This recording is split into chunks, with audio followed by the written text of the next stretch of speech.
Oi, Rubi, tudo bem? Tudo jóia, e você? Tudo ótimo. Rubi, muito obrigado por falar comigo, pelo espaço. Muito bacana poder conversar com você. Eu que agradeço. Muito obrigada. Rubi, a minha primeira pergunta é uma pergunta que eu gosto muito de fazer a primeira vez que eu converso com o artista. Eu queria saber de você como que surgiu o seu amor pela música. Nossa, na infância ainda, aos 3 anos, eu comecei a cantar na igreja. Meus pais sempre foram à igreja, muito religiosos, e a música sempre esteve presente, né? O primeiro contato, assim, com a música exercendo alguma função foi cantando na igreja, muito novinha. E meu pai também é amante da música, então eu tenho esse contato em casa também. Bacana. Aí você, né, além de cantar muito bem, é uma compositora de mão cheia. Eu queria perguntar para você como que é esse seu processo de composição, as inspirações na hora de compor as músicas. Ó, o meu processo, ele é muito fluido. Geralmente, assim, quando eu comecei a compor, eu não conseguia sentar e escrever. Eu falava pro meu irmão, assim, ele toca violão, eu falava, ai, toca alguma coisa aí. Ele falava, mas qual música você quer cantar? Eu falei, não, alguma coisa que não exista. E aí eu começava a cantar, deixava o gravador ao lado e gravava o que eu estava cantando, e daí surgiu uma música. Depois eu ia lapidando, transformando ela, mudando algumas coisinhas, porque ela vinha da forma mais genuína e mais natural possível, né? E até hoje eu gosto de recorrer a esse estilo de composição, que é um estilo de composição mais fluido, mais livre também, mas eu estou começando a me desafiar e estou começando a escrever e buscar outras formas de compor também, que outros artistas utilizam, e eu estou curtindo esse processo de aprendizagem. Bacana. Na sexta-feira você vai lançar o seu novo single, né? O Chapadinho de Amor. Eu queria Não, o perguntar para Lalá. você. Ah, lá, lá, desculpa. Isso, tranquilo. Imagina. Eu queria saber como que surgiu essa música. Olha, o Lalá, eu tinha muita vontade de falar, de trazer alguma música, um processo pessoal, que foi o meu processo de transição. Durante a minha infância, eu sempre fui muito sozinha. E por alguma parte do tempo isso foi ruim, até o momento que eu transmutei, eu mudei isso para uma coisa boa, sabe? Eu ressignifiquei esse estar sozinha e ressignifiquei com estar comigo mesma, com a minha solitude, com o prazer de estar na minha companhia. E eu comecei a apreciar isso de uma forma tão intensa que eu senti a necessidade de cantar isso para que outras pessoas também, se não encontraram esse lugar ainda de paz e de conforto em estar em sua própria companhia, que eles busquem, que essa música estimulem eles a estarem nesse lugar, porque é um lugar prazeroso e é um lugar que tem que ser confortável, né? Você estar na sua própria companhia não pode ser uma tortura, não pode ser algo que te coloque em um sentimento ruim. Então, eu fui para o estúdio com uma galera de composição e eu passei o briefing de tudo que eu queria fazer nos 50 Tons de Preta, que é o EP. E aí, essa música, eu comecei a escrever ela em casa e levei para o estúdio e a gente terminou lá com os meus parceiros de composição. Então, foi muito legal fazer ela, porque é um processo pessoal e que eu consegui ressignificar. E eu acredito que pode acontecer com outras pessoas também, de se identificar exatamente por isso. Eu acabei até confundindo com a Chapadinho de Amor, né? Que eu tinha notado dessa música com o Papatinho. E que tem a ver Ah, também com a sim. pergunta que eu ia te fazer, que é como que foi para você trabalhar com o Papatinho? Olha, ele foi o primeiro produtor profissional assim que eu tive contato, de estar no estúdio de verdade e que gravei a primeira música, foi a primeira música profissional assim que eu gravei, foi Chapadinho de Amor, em 2019, mas eu lancei ela em 2020. E foi muito assim intenso, porque eu não estava acreditando na oportunidade, né? Ele me enviou uma mensagem no Instagram perguntando se eu tinha vontade. Ele viu um vídeo que eu postei no Instagram e ele perguntou se eu tinha vontade de cantar profissionalmente. E eu surtei, né? Porque tudo que eu queria era uma oportunidade. E começar com um produtor com o renome que ele tem, né? Com profissionalismo, com peso dentro do mercado, foi muito importante para mim, porque eu aprendi muito com ele, aprendi muito com a situação, né? Com o todo.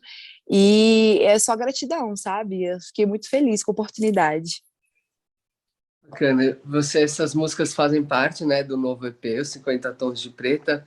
Queria te perguntar como que foi escolher o repertório desse EP e se é dificultoso você escolher poucas músicas, porque um EP são menos músicas, né? Eu queria saber como que é esse processo.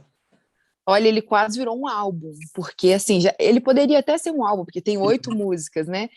E foi assim, foi um processo gostoso, mas é sempre difícil para o artista cortar alguma música do projeto, porque a gente tem um carinho especial por todas elas.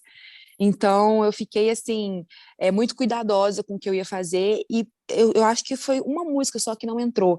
Então, eu aproveitei todas as que a gente compôs e fez em parceria, porque eu tinha passado o brief, já tinha na minha cabeça tudo que eu queria falar, tudo que eu queria expressar com esse EP. E foi muito legal, sabe, que as pessoas que estavam ali comigo construindo isso fizeram uma leitura muito precisa do que eu tinha vontade de falar. Então, as músicas saíram bem redondinhas, assim, sabe? Bem dentro do que eu estava esperando. Então, foi muito legal, assim, foi um processo muito gostoso. Bacana. É, o seu nome, Ruby, é inspirado, né, na Ruby Bridges, que tem uma história tão importante, né? Eu queria que você me contasse como que você conheceu a história dela e o que mais dela te inspira, o que mais você acha também que você consegue enxergar em você nela. Olha, quando eu conheci a história dela, eu estava passando por transição, que foi entre os meus 18 e 19 anos. E foi um momento muito intenso, porque eu tinha acabado de sair de um relacionamento que tinha me devastado, a primeira paixão da vida, o primeiro namorado.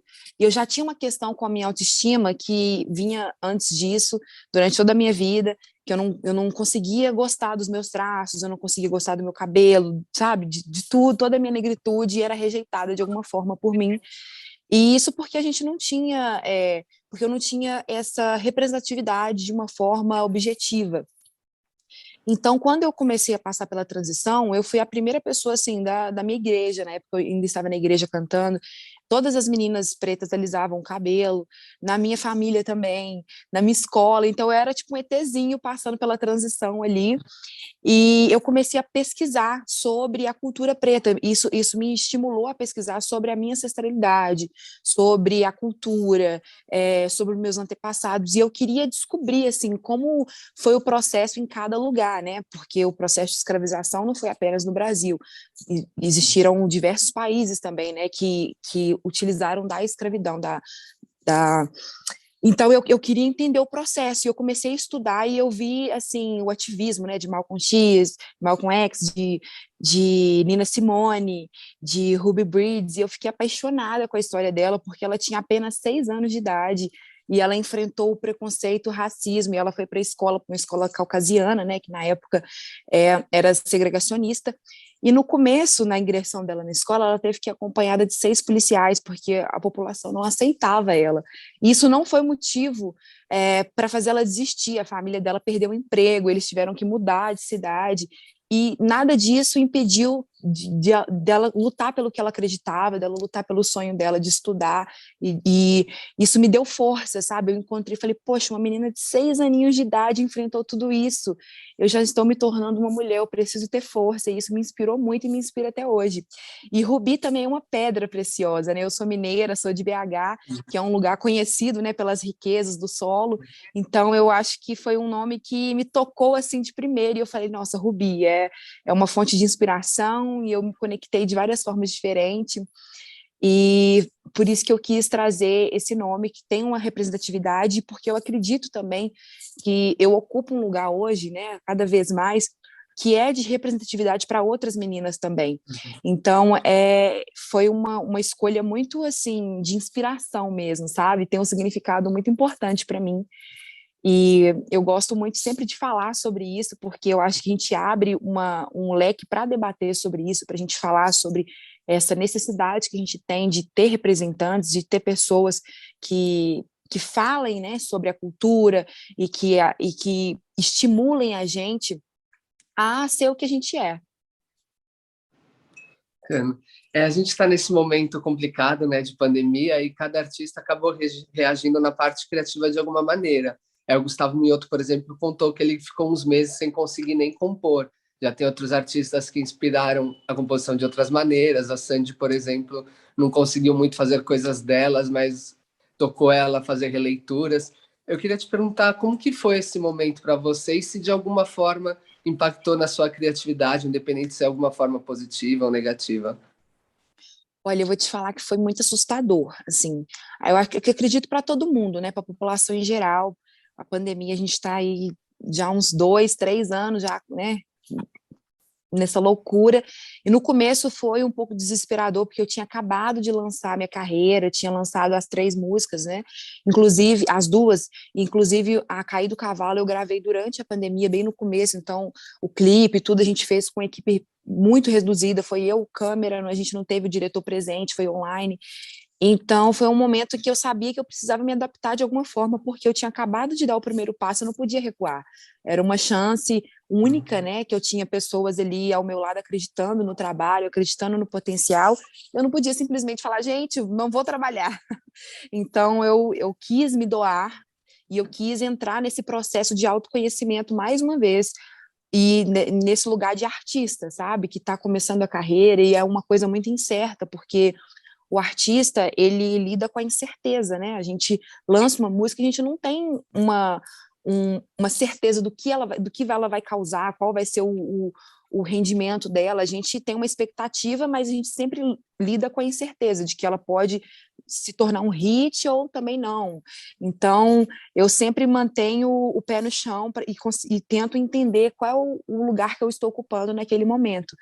E naquele momento eu quis me aprofundar, sabe, nesse lugar de conhecimento do que eu queria passar para as pessoas, e principalmente como a gente teve um choque de realidade, um choque de assim, de tudo, né? A sociedade entrando em colapso, e eu queria trazer, ao mesmo tempo que uma música de esperança, eu queria trazer uma coisa que tirasse a gente dessa loucura. Então, foi um momento intenso. Eu reconheço, assim, que eu dei umas leves surtadinhas em alguns momentos, pensando, meu Deus, o que vai ser da minha carreira? Porque o primeiro setor que parou foi o setor da música, né, do entretenimento, e o último a voltar também, né? A gente ainda está com muitas limitações, o setor ainda não está atuante 100%. Então, para o artista é muito desafiante, né, a gente lidar com esse cenário que limita tanto a gente.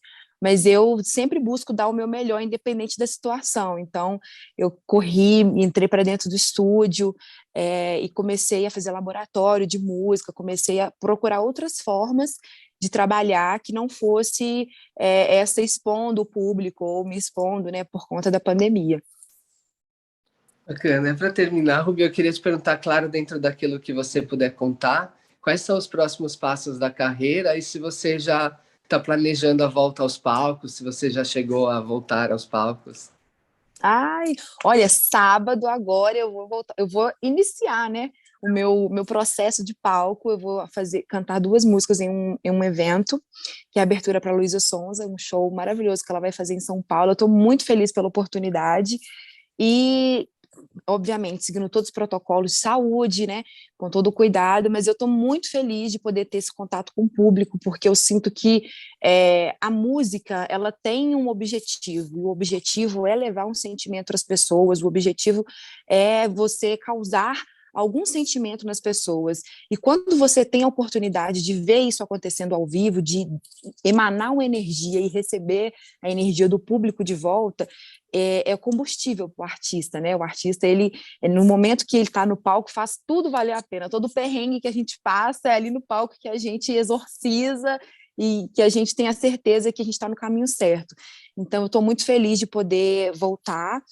Obviamente que aos poucos eu ainda estou montando o meu show, eu pretendo fazer um show muito bonito para o meu público, com todas as músicas novas do EP.